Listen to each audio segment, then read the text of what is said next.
Chères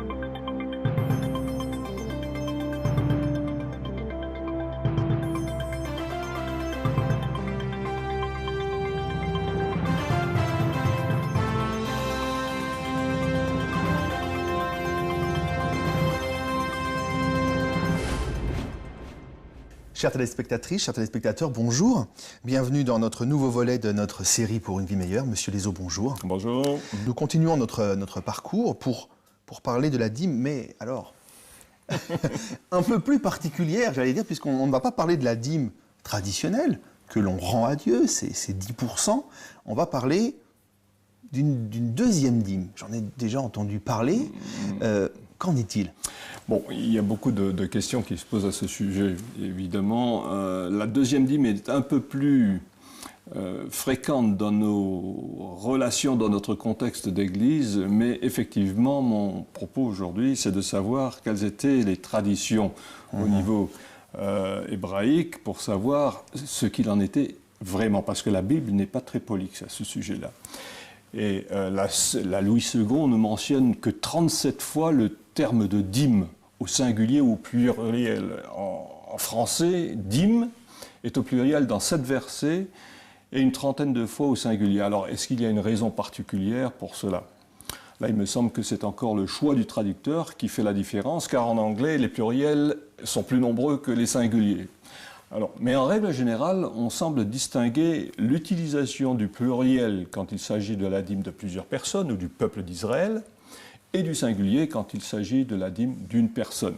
Alors le fait que le terme soit utilisé au singulier ou au pluriel ne signifie absolument pas qu'il y ait plusieurs dîmes. Ce qu'il faut tout d'abord savoir, c'est que les textes originaux ne parlent pas de dîme, mais de dixième. Ce sont les traducteurs qui ont choisi d'utiliser dîme ou dixième au singulier ou au pluriel selon leur convenance. Mais alors, avec si peu d'éléments bibliques, comment les commentateurs, les théologiens et, je crois même, Madame Hoyt, arrivent-ils à parler de la deuxième dîme ? Alors, commençons par le commencement, si vous voulez bien. C'est-à-dire la première dîme. Elle est basée sur des textes connus comme ceux de Lévitique au chapitre 27 et versets 30 et 32. Toute dîme de la terre, soit des récoltes de la terre, soit du fruit des arbres, appartiennent à l'Éternel. C'est une chose consacrée à l'Éternel. Toute dîme de gros et de menu bétail, de tout ce qui passe sous la houlette, sera une dîme consacrée à l'Éternel. Là, les choses sont claires. Cette première dîme est consacrée à l'Éternel. À qui devait-il la donner ? Eh bien, là, on passe dans le texte de Nombre 18, au verset 21. « Je donne comme possession aux fils de Lévi toute dîme en Israël, pour le service qu'ils font, le service de la tente d'assignation. Je donne comme possession aux Lévites les dîmes que les enfants d'Israël présenteront à l'Éternel par élévation. C'est pourquoi je dis à leur égard, ils n'auront point de possession au milieu des enfants d'Israël. » Donc les bénéficiaires en sont clairement les Lévites, ceux qui s'occupent du temple. Les choses se compliquent un peu avec quelques versets du livre des Deutéronomes. Tout d'abord, en ce qui concerne la deuxième dîme, c'est le passage de Deutéronome 14 et versets 22 à 25 qui nous intéresse. « Tu lèveras la dîme de tout ce que produira ta semence, de ce que rapportera ton champ chaque année. » Verset 23, « Et tu mangeras devant l'Éternel, ton Dieu, dans le lieu qu'il choisira pour y faire résider son nom, la dîme de ton blé, de ton mou et de ton huile, et les premiers-nés de ton gros et de ton menu bétail, afin que tu apprennes à craindre toujours l'Éternel, ton Dieu.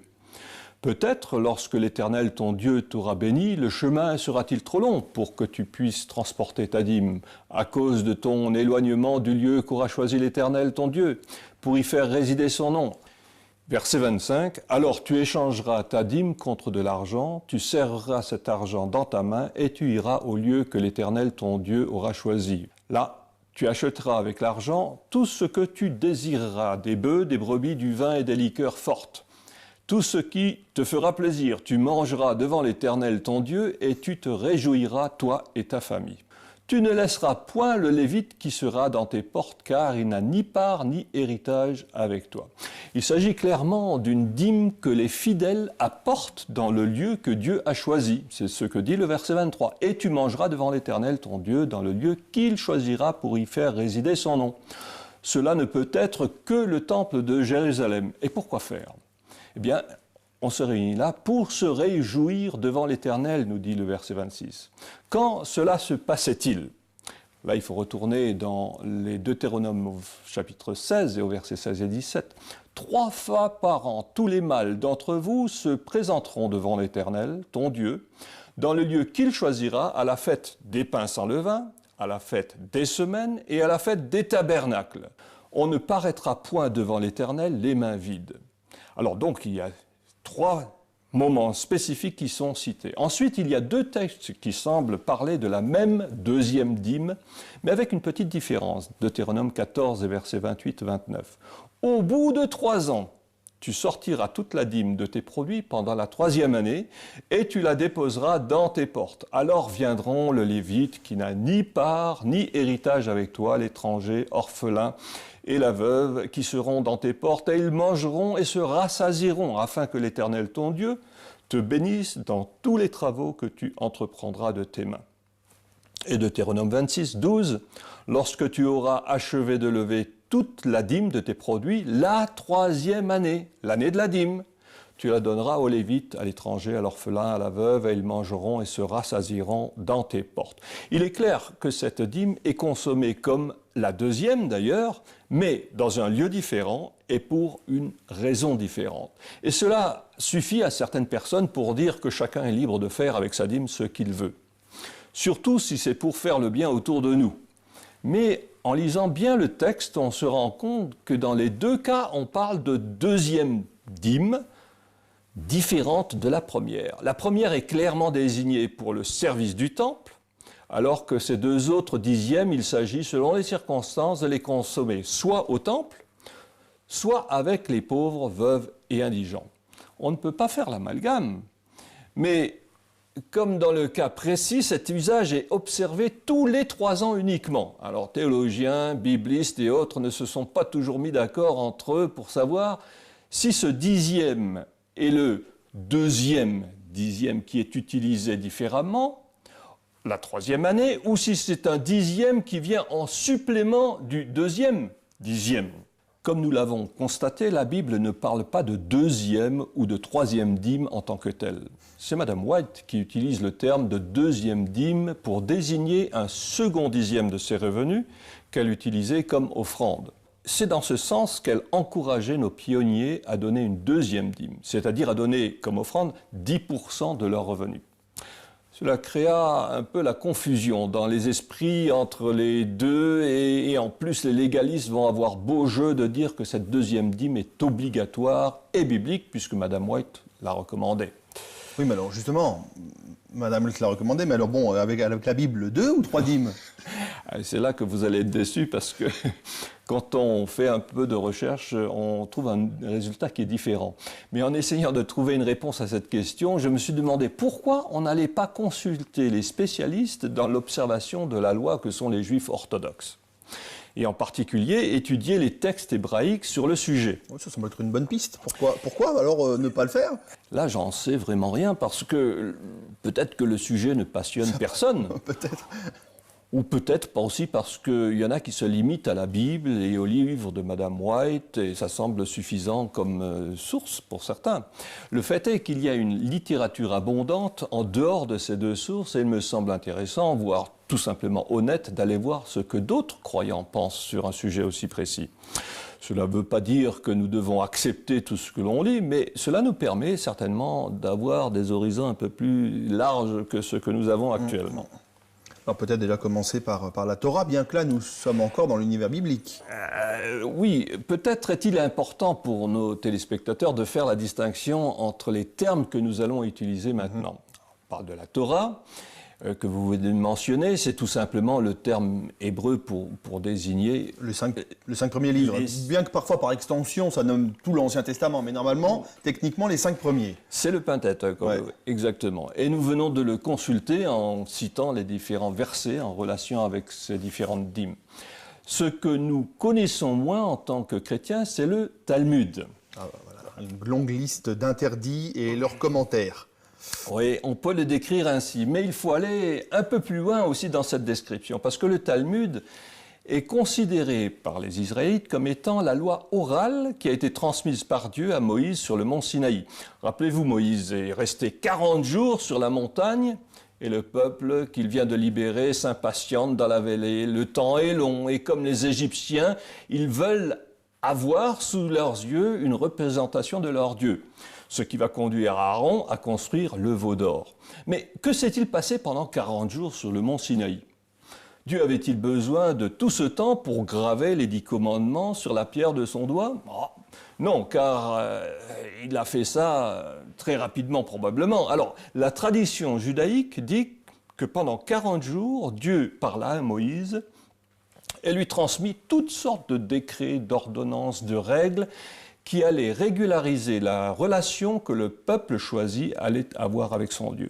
Et c'est logique, ils venaient de passer plus de 430 ans en esclavage, et leur tradition avait quelque peu été influencée par la culture égyptienne. Il faut dire que ce n'était qu'une famille qui avait cherché refuge en Égypte au début, c'était la famille de Joseph. Elle fuyait la grande famine qui s'annonçait, et que maintenant, plus de 4 siècles plus tard, ce n'était plus une famille. C'était devenu une nation, près de 2 millions de personnes. Alors, ce n'est plus d'un chef de famille dont ils ont besoin, mais de règles claires qui allaient établir non seulement leur cadre de vie et leurs relations les uns vis-à-vis des autres, mais leurs relations avec leur Dieu également. Les 10 paroles données à Moïse ne font que résumer leur ligne de conduite. C'est donc, selon la tradition hébraïque, cette loi orale qui a été donnée à Moïse au mont Sinaï et qui a été transmise fidèlement à Josué, à la mort de Moïse, ensuite aux 70 anciens et ensuite aux grands rabbins de chaque génération. Cela n'est pas du tout étonnant quand on sait qu'en Afrique, la tradition orale a été le seul moyen de transmettre l'histoire, les légendes, les codes de vie de chaque tribu à la génération suivante, avant que l'écriture ne soit inventée. Cette loi orale a été transmise pendant plusieurs siècles et ce n'est que vers le 5e siècle avant Jésus-Christ qu'elle a commencé à être transcrite. Et ce travail a duré assez longtemps puisqu'il ne se terminait que le 1er siècle avant Jésus-Christ. Ces textes remontent donc dès avant la naissance de Jésus et le Talmud dont on parle est divisé en 2 parties. Il y a la Mishnah, où l'on trouve justement ces lois, ces interdits que vous avez mentionnés, la loi orale donnée à Moïse, et ensuite la Gemara, qui regroupe les commentaires de ces lois. Et la Gemara est en quelque sorte l'équivalent de nos commentaires bibliques écrits par différents rabbins célèbres au cours des siècles. Nous n'allons pas nous arrêter sur ces commentaires. Par contre, la Mishnah nous intéresse car, toujours selon la tradition juive, elle liste les 613 lois qui ont régi la vie des Israélites à partir de leur sortie du pays d'Égypte. Il y a 365 lois négatives et 248 positives. Il est rassurant d'apprendre qu'il y a une loi négative pour chaque jour de l'année. Oui. Alors par contre, pour contrebalancer, je crois que certains commentateurs et théologiens ont dénombré 366 fois l'expression « soit ne crains pas, soit n'aie pas peur ». Alors il y en a même pour les années bissextiles comme ça. Oui, tout à fait. Ça contrebalance. Ça contrebalance un petit peu, exactement. Alors les Mishnah elle-même est constituée de différents chapitres et le 7e est consacré à la Mazérot, ou la première dîme. Et dans le détail, la Mishnah donne aux Israélites ce qui doit être dîmé, comment on dîme à l'occasion d'un échange de produits, le troc. Quand un cultivateur va planter ou repiquer ses légumes, la dîme est différente. Quand on cuisine selon les fruits qui sont cuits ou pas, la dîme est différente. En voici quelques extraits, c'est pour vous donner le détail dans lequel ils vont. Celui ou celle qui conserve cuit, sale doit payer la dîme, mais celui qui enterre ses légumes ou ses fruits peut les consommer sans les dîmer. Deuxième exemple, si des enfants ont enterré des figues pour les manger le jour du sabbat, sans les avoir dîmées, ils ne peuvent pas, même après le coucher du soleil, les manger avant que la dîme ne soit retournée. Troisième exemple, celui qui déterre des navets ou des radis pour les repiquer dans le même champ doit la dîme. C'est vous dire que la Mishnah est précise au sujet de la dîme, comme elle l'est au sujet de la pureté d'ailleurs. Nous allons voir dans une autre émission que cela est important pour pouvoir déterminer si Jésus payait la dîme ou pas. Bon, passons à la Maaser Sheni, la deuxième dîme, selon la Torah. Elle consistait essentiellement d'un 10e des récoltes qui devaient être mangées à Jérusalem avec les premiers-nés des troupeaux. Si celle-ci était trop loin, le temple, et que la dîme était trop encombrante, alors il pouvait la vendre et utiliser cet argent à Jérusalem, où il serait dépensé pendant le festival triannuel. Cette dîme ne pouvait pas être échangée contre d'autres produits, par exemple. Premier exemple, il n'était pas permis de vendre sa dîme si c'était un animal vivant. Deuxième exemple, il ne pouvait pas utiliser cette dîme comme dot pour acheter une épouse. Troisième exemple, il était également interdit de vendre cette dîme contre de l'argent périmé, ni pour de l'argent que l'acheteur n'avait pas encore en sa possession. Une promesse de vente. Hein. C'était sage. C'était très sage. Ils étaient plus sages que nous à l'époque. Quatrième exemple, ce deuxième dixième devait servir précisément pour de la nourriture, les boissons, les huiles parfumées pour les bénédictions, mais pas pour du vin. Cinquième exemple, si quelqu'un apporte comme deuxième dîme des fruits d'une région où ils sont chers et à un endroit où ils sont bon marché, ou l'inverse, le croyant ne peut les vendre au prix du marché où il se trouve s'il fait un bénéfice. La totalité fait partie de la dîme. Vous voyez, on ne peut pas faire de bénéfice sur la dîme. Sixième exemple, quel que soit l'endroit où on trouve de l'argent, il doit être considéré comme impur. Même si c'est une pièce d'or au milieu d'une pièce d'argent ou de pièces d'argent au milieu de pièces de cuivre. Mais si l'on trouve avec l'argent un fragment de pièce ou même de poterie sur lequel il est écrit dîme, alors le tout est saint. Septième exemple. Quand une personne rachète sa dîme, il doit rajouter un cinquième de sa valeur. Huitième exemple. Celui qui veut être reconnu comme pur devant témoin doit non seulement payer le deuxième dixième sur ce qu'il mange, mais également sur ce qu'il vend. Neuvième exemple.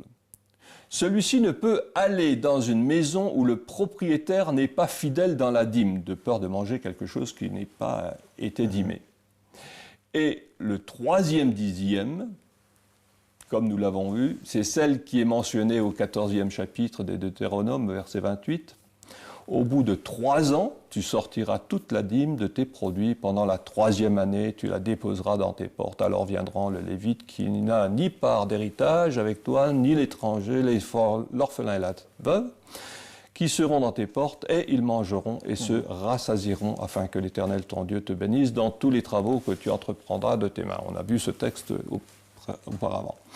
Et au Deutéronome 26, 12, lorsque tu auras achevé de lever toute la dîme de tes produits la 3e année, l'année de la dîme, tu la donneras aux Lévites, à l'étranger, à l'orphelin et à la veuve. Ils mangeront, se rassasieront dans tes portes. Alors, est-ce que la deuxième dîme est utilisée différemment ou est-ce une troisième dîme? Le texte hébreu ne dit nulle part que la troisième remplace la seconde. Et essayer d'imaginer un pharisien ne pas aller au festival la 3e, 6e ou 7e année est vraiment difficile à croire. Alors, de plus, nous avons au moins 4 témoins qui ont de leur temps témoigné que la troisième dîme est en plus de la deuxième, et non pas à la place de la seconde. Il s'agit de Tobit, un des apocryphes, de Fabius Joseph, l'historien du 1er siècle, de Jérôme, un des premiers traducteurs de la Bible, entre le 3e et le 4e siècle de notre ère, et de Jean Chrysostome, théologien du 4e siècle. Donc, en faisant le point, le Talmud reconnaît clairement la première dîme, que l'on devrait appeler la dîme du temple ou du Seigneur, la deuxième, ou celle des festivals, et la troisième dîme des pauvres. Mais figurez-vous que le Talmud mentionne encore... Non, pas une quatrième. Une quatrième dîme. Quatrième dîme, il n'y en avait pas assez de 2 ou 3. Attention, hein, j'ai bientôt plus rien. Eh bien, celle-là, chronologiquement, dans le Talmud, est mentionnée avant les autres. C'est intéressant de voir que la Mishnah la cite en premier. Il faut croire qu'elle était importante pour eux. Il l'appelait la démaï, ou la dîme du doute. Elle n'est pas seulement spéciale par son nom, mais également par son montant, parce que c'est un dixième du dixième, soit 1% du total. Elle équivaut au fait à la dîme que les Lévites retournaient eux-mêmes au temple, puisqu'ils recevaient la dîme du peuple et rendaient eux-mêmes la dîme de la dîme. Mais en plus, ce qui la distingue des autres, c'est les occasions où elle est donnée. La Mishnah commence par énumérer des choses qui, par leur valeur, sont si peu importantes que même la démaille n'est pas rendue sur elles. Par exemple, des légumes ou des fruits abîmés, des figues, des artichauts, des dattes, des raisins, etc., qui sont abîmés, on ne retourne pas la dîme là-dessus. Mais les commerçants ne sont pas autorisés à vendre des produits soumis à la démaille, mais les grossistes, oui. Raison ? En vendant en gros, il est entendu que l'acheteur payera la dîme quand il arrivera chez lui. Un autre exemple, celui qui donne à sa belle-mère des fruits à cuire ou à préparer devrait payer la démaille sur ce qu'il donne ou va recevoir.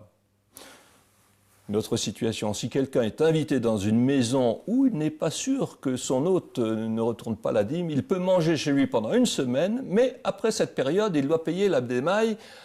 Alors, 2, 3 dîmes, à mon avis, il y avait, d'après la tradition rabbinique, il y en avait bien 4 finalement. Alors on comprend que cette quatrième est d'une nature sensiblement différente, mais bon, on pourrait peut-être s'interroger, je ne sais pas si c'est légitime ou pas, mais en disant, est-ce qu'elles ont toutes la même valeur? J'entends par là, est-ce qu'elles sont toutes obligatoires? Vous faites bien de poser la question, car si nous nous arrêterions là, nous pourrions penser que nous sommes tenus de donner ces 4 dîmes en plus des offrandes traditionnelles, comme le faisaient les Israélites. Mais attention, ça c'était la lecture très légaliste de la loi que faisaient les pharisiens, qui voulaient à tout prix suivre la tradition et être sûrs d'observer la loi.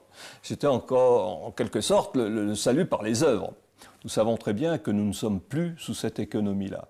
Nous sommes maintenant sous la deuxième alliance qui nous libère de toute une série de rites et de pratiques qui appartiennent à l'Ancien Testament. Nous croyons aujourd'hui au salut par la grâce du Seigneur Jésus-Christ, mais tout en disant cela, il ne faut pas faire le saut et jeter tout l'Ancien Testament à la poubelle. Les enseignements qu'ils contiennent sont encore valables de nos jours. Et pour répondre directement à votre question, il n'y a que la première dîme qui est consacrée à l'Éternel. On l'a vu dans Lévitique 37, des versets 30 à 32. Et de la même façon que le sabbat est le jour consacré à l'Éternel. Exode 31, 15.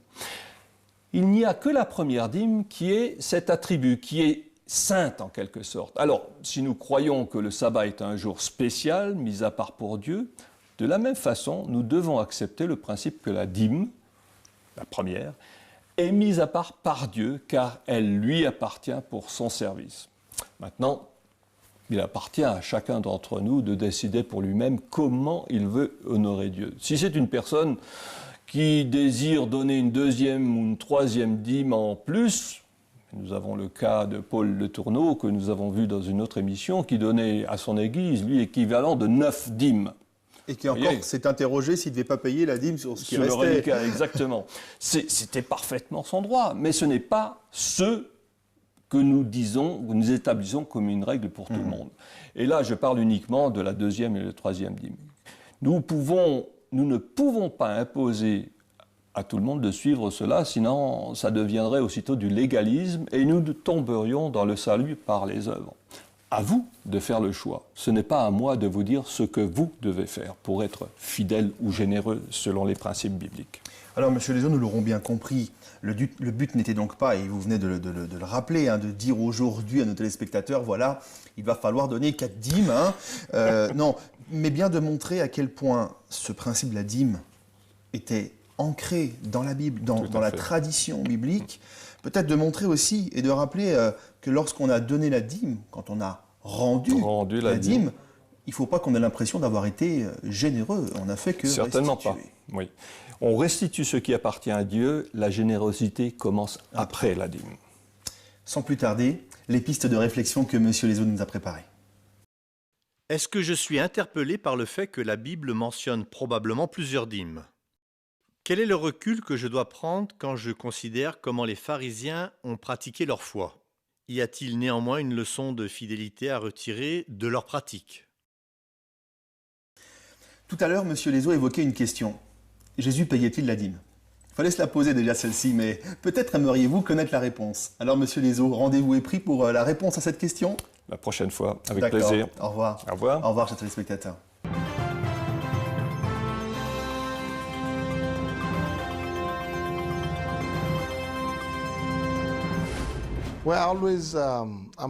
Je suis toujours heureux lorsque j'ai l'occasion de témoigner de tout ce que le Seigneur a fait pour moi, pour ma fidélité.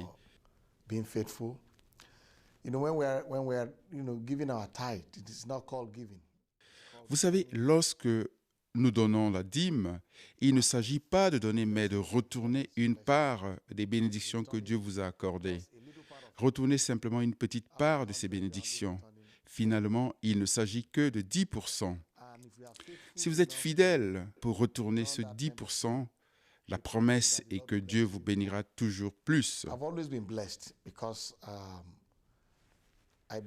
J'ai toujours été béni. Je suis convaincu que, donnant fidèlement, en retournant ma dîme et donnant des offrandes généreuses, j'ai reçu des tonnes de bénédictions de la part de Dieu et je lui en suis reconnaissant. Finalement, je suis toujours heureux de donner au-delà de la dîme. Apart from the tithe, I believe that it all started when, as little kids, Je pense que tout a commencé alors qu'étant enfant d'une grande famille de 5 enfants, ma mère payait fidèlement la dîme alors que mon père n'était pas adventiste à cette époque. Elle payait fidèlement la dîme, ce qui pesait lourd sur les finances. Mais il en est ressorti que, mois après mois, ma mère a toujours pu nous nourrir et finalement fait face à notre scolarité dans une école adventiste. and in fact went so far as to educate 5 of us at boarding school at Adventist colleges. So in my own experience, it is very clear. Dans mon expérience personnelle, il est très clair que plus nous donnons, plus nous recevons. Plus nous sommes fidèles, plus il l'est envers nous. Je veux dire qu'il est l'initiateur d'un processus de don et nous sommes invités à retourner simplement un petit dixième, un petit test. Et si nous sommes fidèles, dans ce test, il nous donnera plus encore. Une expérience me revient à l'esprit. Il y a plusieurs années, il y a eu un hic et plusieurs charges financières sont survenues en même temps et le salaire ne fut plus qu'une fraction de la somme escomptée. Lorsque vous recevez votre petite somme, vous vous dites que ça sera très dur pour le mois et si vous sortez encore la dîme, il vous semble que vous ne pourrez plus alors nourrir la famille pour le reste du mois. Et je me rappelle que dans cette situation, nous avons réfléchi et le vendredi après-midi, nous avons décidé de payer la dîme et de s'attendre à Dieu. Ça a été merveilleux de voir que tôt le dimanche matin, j'ai reçu un coup de téléphone d'un ami qui avait une dette envers moi, qu'il aurait dû me régler il y a bien longtemps. Et il m'a dit, cet argent que je te dois, je peux enfin te le rendre. C'est pour moi une merveilleuse illustration de la manière dont Dieu procède lorsqu'on lui fait vraiment confiance.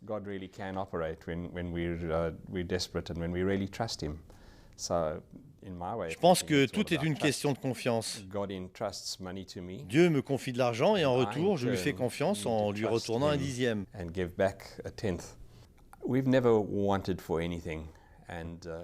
Nous n'avons jamais eu besoin de quoi que ce soit. Dieu a été si bon envers nous. Je pense que plus nous avons, plus nous sommes fidèles dans le paiement de la dîme, plus la relation est intime et grandit, et plus nous sommes capables de dépendre de Dieu.